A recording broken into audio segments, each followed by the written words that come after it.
Это вторая часть видео о цирке уродов. Посмотреть первую часть вы можете по ссылке в описании. Франческо Лентини. Родился 18 мая 1889 года в Сицилии. Он был пятым ребенком в семье из 12 детей, однако отличался от остальных тем, что появился на свет с паразитическим близнецом, сросшимся с его позвоночником. В результате у Франческо было 3 полноценные ноги разной длины, причем ступней было 4, одна из них была недоразвитой и находилась рядом с коленом дополнительной ноги. Всего на ступнях у мальчика насчитывалось 16 пальцев, а также имелось 2 набора половых органов.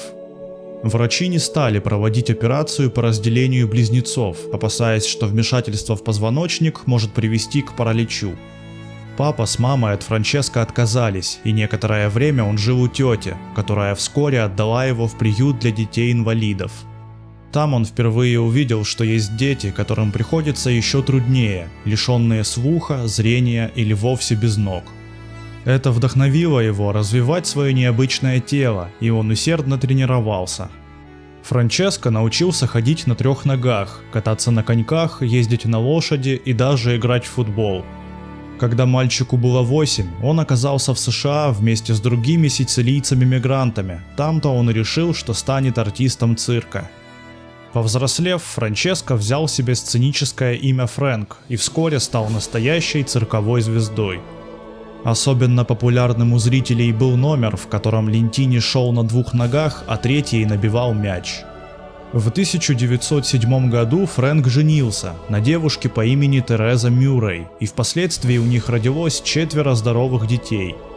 Мужчина продолжал выступать до самой своей смерти в 1966 году и заслужил репутацию настоящего короля цирка. Его уважали как зрители, так и коллеги. Энни Джонс. Родилась 14 июля 1865 года в американском штате Вирджиния. Уже при появлении на свет на ее подбородке росли короткие черные волоски, что немало озадачило как саму роженицу, так и акушерку. Родители девочки быстро смекнули, что их дочь сможет обеспечить им безбедную жизнь и достойную старость, если подойти к вопросу с умом. Когда девочке исполнилось 9 месяцев, ее родители заключили 3-летний контракт с цирком Барнума и получали за выступление дочери $150 в неделю. К 5 годам у Энни отросли густая борода, усы и бакенбарды, а становясь старше, она стала известна под прозвищем «Бородатая леди». Когда ей было 16, Энни вышла замуж за циркового зазывалу Ричарда Эллиота, и их брак продлился 15 лет. До сих пор точно неизвестно, что стало причиной такой особенности у женщины, но вероятно это был гирсутизм, избыточный рост терминальных волос у женщин и детей по мужскому типу. Несмотря на свой брутальный внешний вид, она была женщиной изысканных манер, очень умной и образованной, а также умела играть на мандолине и других музыкальных инструментах. В 1896 году Энни выходит замуж за Уильяма Донована, человека, в которого она была влюблена с детства. Вместе молодожены отправились в турне по Европе, где Энни была главной звездой. Но брак оказался недолгим, так как Уильям внезапно скончался всего 3 года спустя. Энни, не зная, что делать дальше, вернулась работать в величайшее шоу Барнума на Земле. В 37 лет Энни Джонс погибла от туберкулеза в Нью-Йорке. Джон Экхарт-младший и его брат-близнец Роберт родились 27 августа 1911 года в городе Балтимор, штат Мэриленд. В отличие от своего брата, у Джонни был врожденный синдром каудальной регрессии, при котором нижняя половина его туловища была недоразвитой. В возрасте 1 года Джонни научился ходить на руках раньше, чем его брат-близнец на ногах. В 7 лет братья пошли в школу, где окна 1-го этажа пришлось зачернить, так как зеваки постоянно заглядывали внутрь, наблюдая за учебой мальчика без ног. Карьеру артиста Джонни начал в 12 лет, представляя себя как человека без нижней половины туловища, хотя на самом деле ноги у него были, но настолько слабо развиты, что он предпочитал скрывать их под одеждой. Он всегда выступал вместе с братом, и их коронный трюк с иллюзией распиленного пополам поражал зрителей. Также он демонстрировал свою ловкость и показывал акробатические трюки, включая знаменитую стойку на одной руке.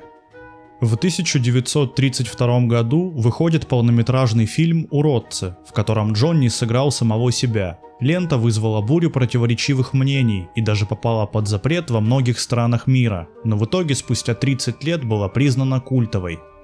Джонни был очень разносторонним человеком, он развивал свой талант художника, стал саксофонистом, фотографом и даже автогонщиком. С учетом его особенностей создали специальный автомобиль, который управлялся только с помощью рук, и Джонни принимал участие в любительских гонках. Постепенно выступления уродцев перестали пользоваться популярностью, и братья Эк вернулись в свой родной дом, в рабочем квартале Балтимора. В январе 1987 года 76-летние близнецы подверглись ограблению в собственном доме, которое сопровождалось насмешками и издевательствами со стороны грабителей.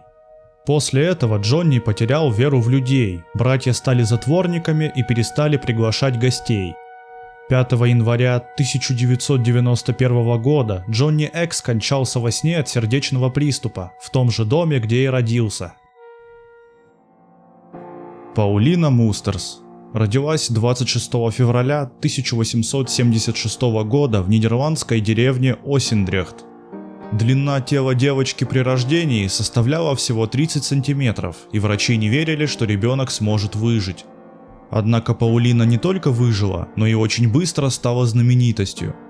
Родители начали возить ее по ярмаркам еще до того, как ей исполнился год, и люди платили немалые деньги, чтобы увидеть крошечную девочку. Изначально семья Мустерсов жила в бедности, но благодаря выступлениям Паулины они построили большой дом и смогли оплатить учебу ее братьям и сестрам. Маленькая артистка имела большой успех и стала звездой цирка в Бельгии, Германии, Франции и Великобритании. Во время своих номеров Паулина пела, танцевала, выполняла гимнастические и акробатические трюки, а также активно вовлекала зрителей в представления. К 15 годам ее рост составил 58 сантиметров, а вес чуть меньше 4 килограммов. При этом поклонники нередко дарили ей букеты, превышавшие ее собственные размеры. В 1894 году принцессу Паулину пригласили в США, где ее новогоднее выступление в Нью-Йоркском театре произвело большое впечатление на публику. Но, увы, ее звезда угасла слишком рано. Уже через 2 месяца после прибытия в Америку Паулина скончалась от пневмонии и менингита 1 марта 1895 года. Ей было всего 19 лет. На момент смерти ее рост составлял 61 сантиметр, и Паулина Мустерс была внесена в Книгу рекордов Гиннесса как самая низкая женщина в истории. Стефан Бебровский родился 18 декабря 1890 года в деревне неподалеку от Варшавы. Из-за врожденного гипертрихоза с самого рождения его тело было покрыто густыми волосами, длиной около 2 сантиметров. Мать и отец не смогли смириться с заболеванием сына, поэтому в возрасте 4 лет отдали его цирковому предпринимателю по фамилии Седельмейер. Он придумал для Стефана сценическое имя – Лайонел Человек с львиным лицом, и начал возить его в составе цирковой труппы по Европе. В 1901 году Бебровский впервые приехал в США, где стал выступать с цирком Барнума. К тому времени все его тело, за исключением лишь ладоней и ступней, было покрыто волосами длиной до 10 сантиметров, а на лице длина волос достигала 20 сантиметров. В своих выступлениях Стефан показывал гимнастические трюки, и его часто представляли как связующее звено между обезьяной и человеком. Кроме того, он свободно общался на 5 языках, что еще сильнее поражало публику. Для объяснения его необычной растительности была придумана легенда, что его отца на глазах беременной матери разорвал цирковой лев, и потому ребенок родился похожим на льва. Уйдя из цирка, в 1928 году Стефан поселился в Германии, где жил тихой жизнью вдали от сцены. В 1932 году Стефан Бебровский скончался от сердечного приступа в Берлине, ему был 41 год. Спасибо за просмотр видео, ставь лайк и подписывайся на канал, впереди нас ждет много интересного.